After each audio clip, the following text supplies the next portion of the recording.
Hello, everybody. Welcome to TDB. Yes. We are on episode number 450. Yeah, I think that's right. Sounds even Approximately numbers. right. Yeah. And we have a ripe from Colin, who I managed to meet up with, and because I liked one of the teas that he had. So it's Mengku Expo set. Yeah.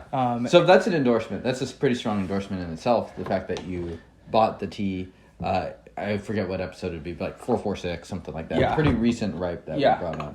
Yeah. I really enjoyed it, and managed to get in touch with the help of James, and then and Colin's a good dude, and just really tasty. So this is another ripe from the same Expo set, and this is the Rongsher, thank you. Yeah. Brick, and 13 grams here. Yep. This is supposed to be a little bit more fancy. Okay. So looking forward to it, and we'll see also. Actually, nice big piece here. So this is a brick. The one that we previously brought on was a tool. Yep. And so I have the 2.0. Yeah. And I've been enjoying that. Trying to do so slowly. Yeah. Nice. You can very much tell that's a brick. Yeah. Just because it has very straight edge. Yep. So I'm going to take all the fluff in here and put that in first, and then I'll put in like a big chunk. And I think this should take it fairly well. I was reading more about ripe. Ripe's like 52 years old. It's not a very old thing. No, not at all. That's kind of 70s, yeah. Yeah, that's kind of cool. 73. Yeah. So it's interesting. Wonder what weird tea technology we'll have in the future. And I don't know. I just eyeballed how much we're drinking here, but looking forward to trying this. Here we go. And you, James, you drink ripe fairly regularly.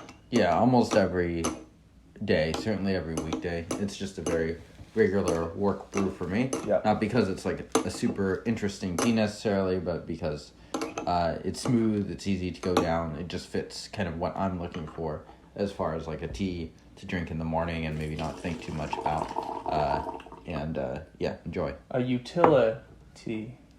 There you go. Yeah. If you made it this far watching us, then you know what to expect. So. Do you? Do you know? I think so. Yeah. Pretty clean, pretty clear. I'm gonna give this a sniff. Oh, yeah. You were saying before we filmed that they all kind of have this cedar aroma to it, and this certainly fits the bill. Yeah. And you said this is your first time having this, yes? Correct. Yeah. Yeah. So looking forward to this. And as I've been drinking through the 2.0, I've noticed other notes. There's kind of a smoky charcoal kind of vibe that I'm also getting some sense from here. And we'll leave that at that, and we can pour.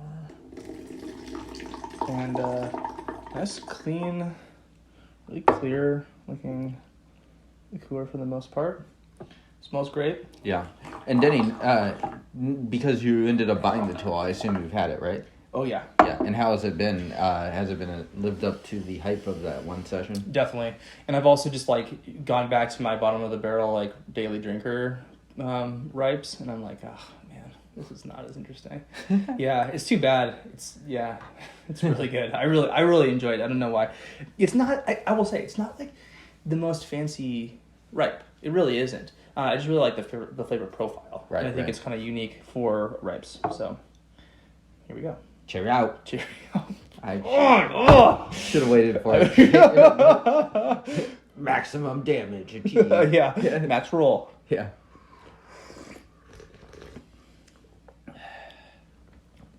Interesting. Ooh. So it definitely has more like medicinal, dank kind of vibe to it. A little vanilla in there too. Yeah, a little sharper too. It's not quite as smooth as the other one. Yeah. In like not a bad way, but in a kind of interesting way. Yeah, intense. Okay, I'm not gonna brew this for any time. And we did just have some food, so I think we are. This is kind of our post-food tea. So Totally. First steep always a little different when you have had food, but I think we'll settle into this just fine. So this is from '06, which at this point is 17. Yeah, oh my God, 17 years old. So it's had plenty of time to hang out. I can taste a little bit of the great. age. I really like that smell. Yeah. If you like a cedar sauna, you would love drinking this tea. Have you partaken in the cedar sauna, Danny? I have. I made a cedar sauna. There you go. There you go. Yeah. Cool. Yeah, it really does have like this very distinct wood note. Right. It must be the cedar that is just really dominant in tea. And I mean, I'll be honest, I quite enjoy it too. Yeah. So with ripes, we often describe them as woody, right? Right. So what is it about this that's different than that? You know, where's the contrast in that? Because this has such a strong cedar note. How would you describe a typical ripe? Yeah, there's almost like a more generic wood note that you just get so used to. Yeah. You kind of talk about going back to your daily drinker ripes, and it's a little hard to describe, but I feel like if you are a consistent ripe drinker, you definitely know what we're talking about when you kind of describe like that base level woodiness. Right, yeah. And it's almost like if something is a little different, then you would have a little bit more of a specific name for it, like cedar in this case, or like a menthol, pine, something like that. Yeah. Normal ripe reminds me of a sweeter version of the smell of like fall and a little bit of the like decomposing, especially out here in the Northwest where a lot of like the leaves start to decompose. Whereas this, it's more like you just walked by someone who there's a felled cedar, literally. And so if you go hiking, you'll have that experience and it'll be wonderful. But yeah, there's nothing wrong with that normal ripe flavor by any stretch. Just this has like a really distinct, specific wood. And then, I mean, as you and I drink so much of it, it's like when something stands out a bit and has like a flavor note that's like, oh, interesting. It's always has kind of a bit of an appeal to that, if you like that note. And in this case, I think you do. Yeah, really oily. Wow. Yeah, this is nice. Yeah. I'm not sure how to compare these two. I think I agree with you, James. Just maybe a bit more intense, a little bit sharper to start. Right. But interesting. Yeah, I was going to ask you, perhaps you can answer at the end of the session of just like how these two differ or are kind of cut from the same cloth. Yeah. I mean, I unlike Denny, have only had that tea one time during the episode, so I will rely on kind of Denny to make the assessment. Get a significantly darker tone on this one. Yeah. Not unexpected necessarily. Yeah. And I did let it hang out for a bit. Oh, the aroma is so pleasant. Yeah. Yeah. It's really rich too. It pops. It's not like a weak ass aroma. Right. Ain't no weak ass aroma out here.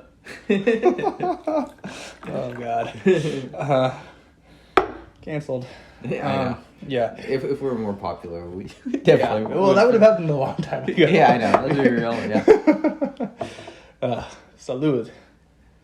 Cheerio. I knew it. I saw you like slow it down there. I knew it. I was like, ah, shit. He knows. He knows. I like the viscosity on this. It's nice. Clean material. A little bit more vanilla-y, I think, on this one than the other one. Yeah. It's also interesting because this is a big factory for sure, Mengku Rongshire, but it's not a factory that I can say I've had more than a few ripes from. Yeah. So I don't really know the ripe style, whereas like you have a Mengkai tea factory, it's like right. You've had hundreds probably of Mengkai tea factories. Yeah. So it's like we know that taste. Right. It's very much the baseline, but this is different. And I think that's what instigated Colin to go and find this tea originally, was he just really enjoyed Mengku teas, period. And then was like, oh, there's some ripes, interesting, I'll give it a shot. And then was kind enough to send in a sample. So, yeah, I think he really enjoys their raws quite a bit. Interesting. Yeah. And I guess that's the interesting thing for me, too, is like, I'm not a big fan of the raws necessarily. So having the ripe, I mean, ripe is just a very different beast in that sense. So it's interesting. I do wonder if you could like certain material as a ripe, but dislike it more for a raw. I'm sure that does happen. Yeah. But in general, I'm not a huge Mengku fan. I think I own one of their cakes that I do like, but for the most part, it's not like been one that I've really sought out so much. Yeah, I think he he was kind of a coffee guy also, and then found the Pu'erh and went down the rabbit hole. Went down the poo hole. Yeah. Oh God! Fuck. Cut. Okay, moving on. Salud. Yeah.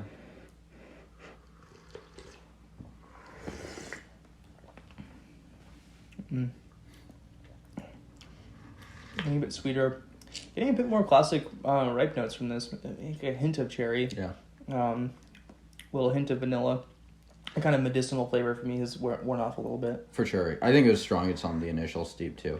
I do wonder a bit how much of this is like the material versus the storage too. Yeah. I do think that the cedar note has to be some combination of the two. I agree. But I do think the base material had to play some part of that. Yeah, I don't definitely. think that's straight storage. Yeah, and I think that was also, not to parrot what Colin was saying, but similar assessment. So, yeah, and I think this is kind of one of those teas that's a little, he kind of didn't, I think he got it on Facebook Marketplace or something. I don't know how he got it. He messaged somebody who had it somewhere somehow. Yeah, there's like a Taiwan Facebook group that has like auctions that he might have got it from. Okay, I think that is what it was. And then you can kind of get connected with the vendors, and you can message them again and be like, hey, I'd like to buy this. What's the price? Right. So one of those teas that you will need to partake in a bit of a scavenger hunt. Definitely. Unfortunately, if Denny and I knew how to easily acquire this tea, we would say so. But I do not. Yeah. And it wasn't something I had to be firm in what I was. So yeah, the actual tea itself comes in this Expo set, and how Colin received it was also how he was hoping to sell it to me. But because I was like, I really just want this 2.0 because I know I've loved it, he was like, okay. And then when he showed up and we hung out, he's like, and I have these two, and I was like, yeah, let's do it. So I have a super small sample of I can't remember what else. It's something in a clay pot. I'll have to email him about it. But yeah. Anyway. But presumably Colin likes the other teas in the set if he was willing to buy them. Yeah. Exactly. So he was really cutting you a favor there. Probably a little bit of both. Yeah. Really nice dude. So yeah, always cool. And I'd say just kind of reflecting on this tea now compared to the other one, I think this one has actually a little bit more resemblance of a normal ripe with a bit more age, a bit more vanilla, not as like smoky as the other 2.0. The 2.0 is a little bit less diverse in the flavor profile, but is heavy on cedar, heavy on that kind of not quite lapsang level smoke, but like a very thorough smoky, almost peaty flavor. You know, you get kind of not as like green harshness that you might get from a Scotch, and from some of the peaty vibe, you know, which is still smoky, but it also has kind of like a greener flavor, a bit more like a roasted, darker, charcoal-y kind of flavor. So really nice.